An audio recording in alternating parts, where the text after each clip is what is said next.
पौराणिक मान्यता के अनुसार सोना एक पवित्र धातु है जिसे देवी देवताओं की पूजा में विशेष स्थान प्राप्त है।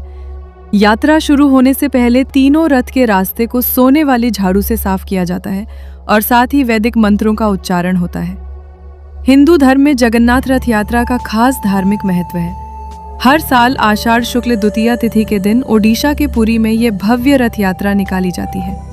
इस साल भगवान जगन्नाथ की रथ यात्रा 27 जून दिन शुक्रवार से आरंभ हो चुकी है। इस यात्रा में भगवान जगन्नाथ, बलभद्र और सुभद्रा रथों पर सवार होकर नगर के भ्रमण पर निकलते हैं। इस पावन मौके पर लाखों श्रद्धालु पुरी आते हैं और रथों को खींचने का सौभाग्य प्राप्त करते हैं। मान्यता है कि इस यात्रा में शामिल होने और रथ को खींचने से जीवन के सभी पाप नष्ट हो जाते हैं। भारत के उड़ीसा राज्य का पुरी क्षेत्र, जिसे पुरुषोत्तम पुरी, शंख क्षेत्र, श्री क्षेत्र के नाम से भी जाना जाता है, भगवान श्री जगन्नाथ जी की मुख्य लीला भूमि है। उत्कल प्रदेश के प्रधान देवता श्री जगन्नाथ जी ही माने जाते हैं। यहाँ के वैष्णव धर्म की मान्यता है कि राधा और श्री कृष्ण की युगल मूर्ति के प्रतीक स्वयं श्री जगन्नाथ जी हैं। इसी प्रतीक के रूप श्री जगन्नाथ से संपूर्ण जगत का उद्भव हुआ है। श्री जगन्नाथ जी पूर्ण परात्पर भगवान है और श्री कृष्ण उनकी कला का एक रूप है। ऐसी मान्यता श्री चैतन्य महाप्रभु के शिष्य पंच सखाओं की है।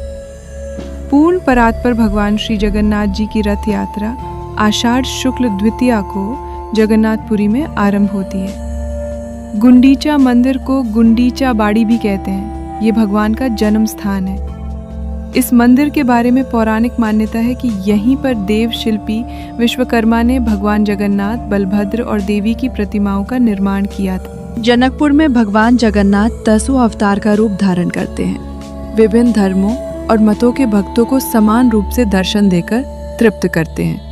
इस समय उनका व्यवहार सामान्य मनुष्य जैसा होता है। ये स्थान जगन्नाथ जी की मौसी का है। मौसी के घर अच्छे अच्छे पकवान खाकर भगवान जगन्नाथ बीमार हो जाते हैं। तब यहाँ पत्थे का भोग लगाया जाता है, जिससे भगवान शीघ्र ठीक हो जाते हैं। रथ यात्रा के तीसरे दिन पंचमी को लक्ष्मी जी भगवान जगन्नाथ को ढूंढते यहाँ आती हैं। तब द्वैतापति दरवाजा बंद कर देते हैं, जिससे लक्ष्मी जी नाराज होकर रथ का पहिया तोड़ देती है।